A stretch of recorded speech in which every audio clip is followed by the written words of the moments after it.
여기서 보시게 되면 중화 반응을 다시 한번 조금 더 난이도를 조금 더 깊이 들어가서 다시 한번 설명. 이 중화 반응은 여러 번 들어주셔야 돼요. 여러 번 듣고 여러 번 문제를 풀면서 시행착오로 겪어보셔야 돼요. 자, 일단 중화 반응이라는 개념을 보도록 할게요.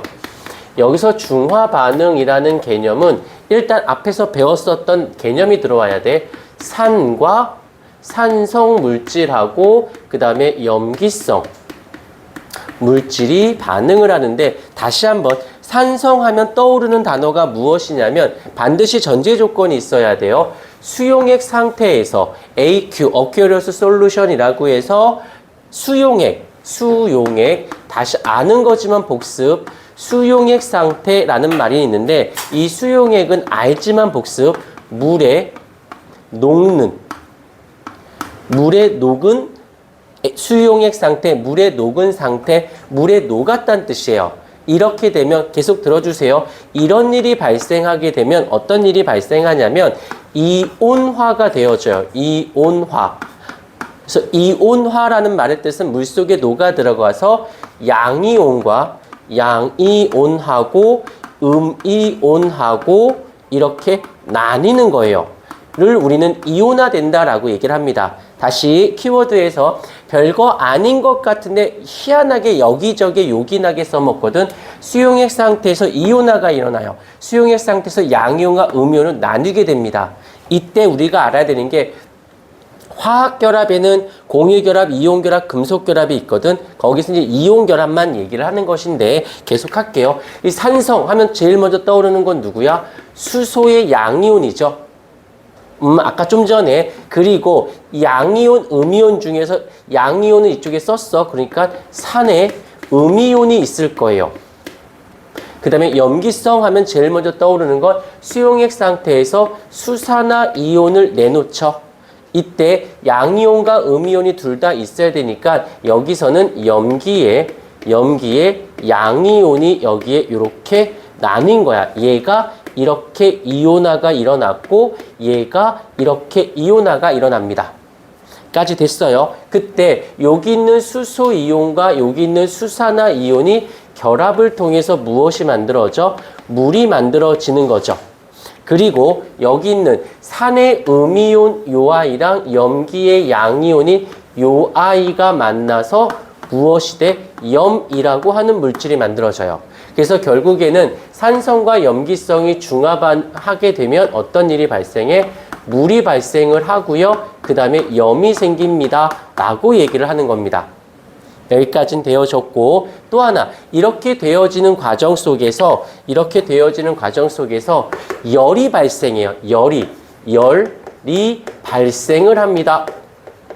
그래서 얘를 줄여서 중화 반응을 할 때 생기는 열이 생겨요 라고 해서 얘를 중화열이라는 말을 쓴다라는 거까지도 이렇게까지 됐어. 그럼 여기서 끝났느냐? 아니야, 절대 그렇지 않고 얘네들을 자 여기서 살짝 보자. 어찌됐건 산성하고 염기성이 반응을 하는 데 있어서 이온의 종류를 한번 생각해 볼까? 이온의 종류가 총 몇 가지가 있어요? 4가지가 있는 거 인정? 1, 2, 3, 4.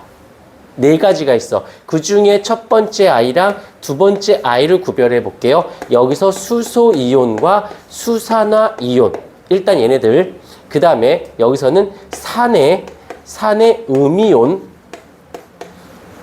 하고 염기의 양이온을 요렇게 좀 쪼개 놔 볼게요.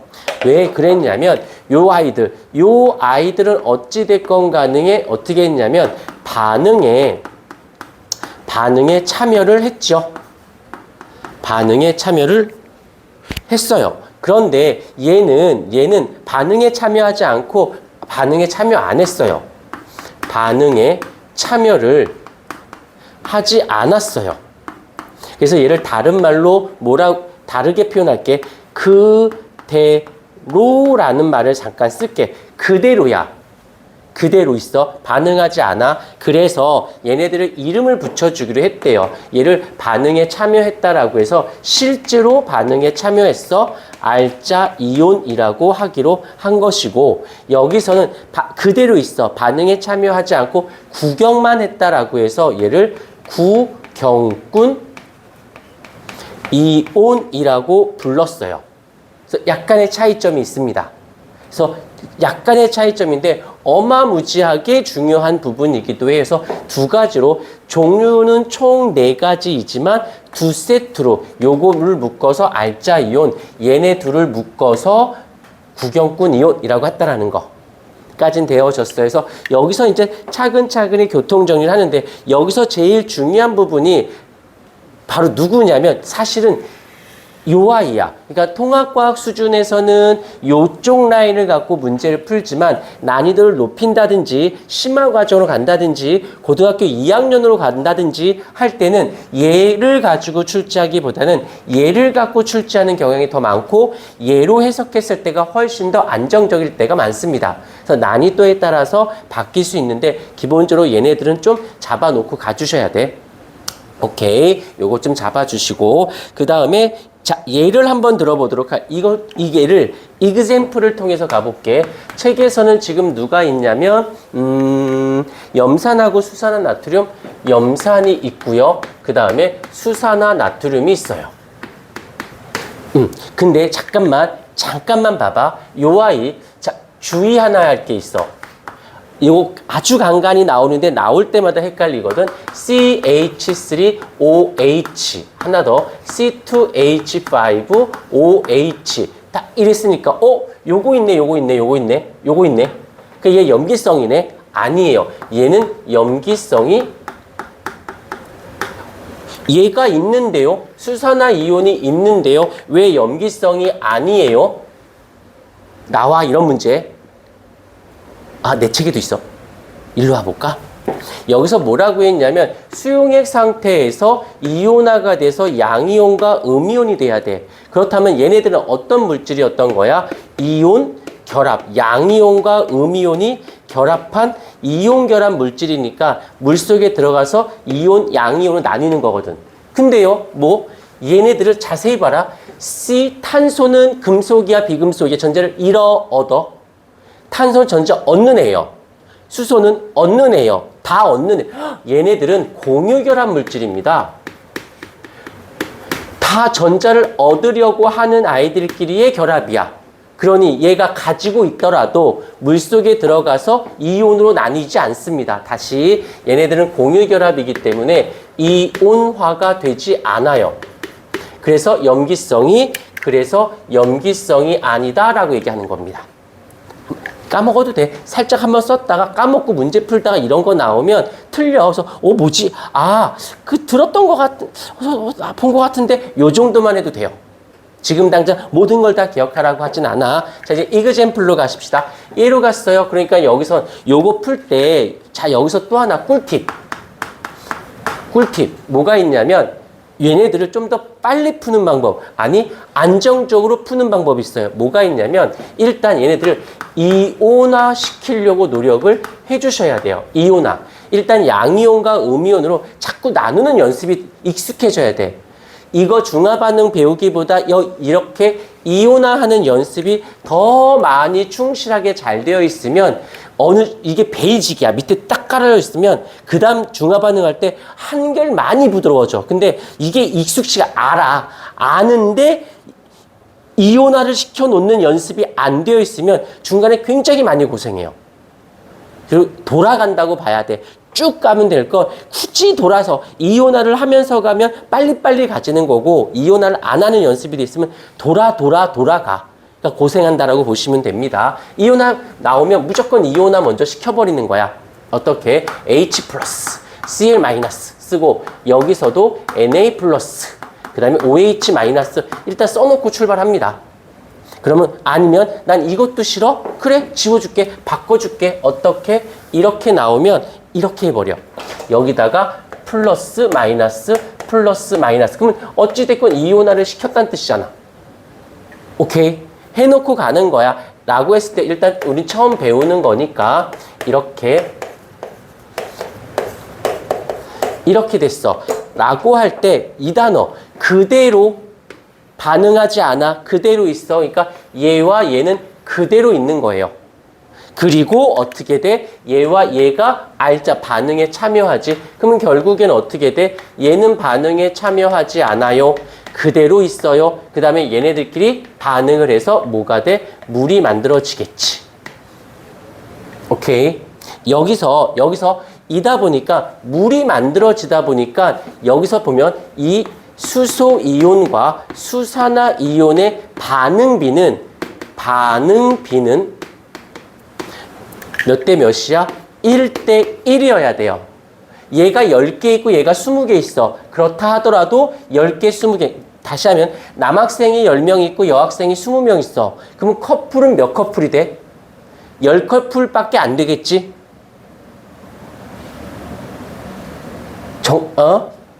딴 생각하지 마. 아, 나 혼자 했네?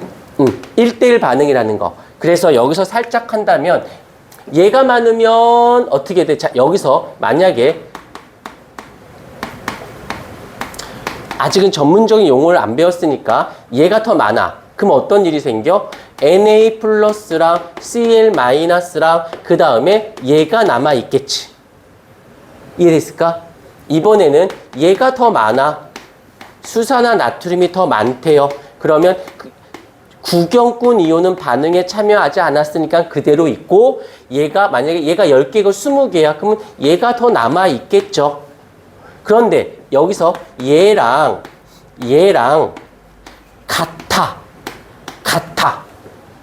같을 수도 있어. 그러면 여기선 같다라는 거 요걸 이렇게 보는 거야. 플러스 마이너스. 얘는 어찌 됐건 때려 죽어도 얘는 반응에 참여하지 않으니까 그대로 있고 얘의 개수와 얘가 개수가 같으니까 아무것도 없는 거지. 이온은. 그래서 요것들을 요렇게 됐을 때를 따로 이름을 붙여줍니다. 뭐라고? 얘를 중화점이라는 말을 쓰게 되어지는 거예요. 오케이. 그 다음에 조금 더 들어갈게. 여기서 조금 더 들어간다고 말했어. 여기에서 사실은 정확히 중화점의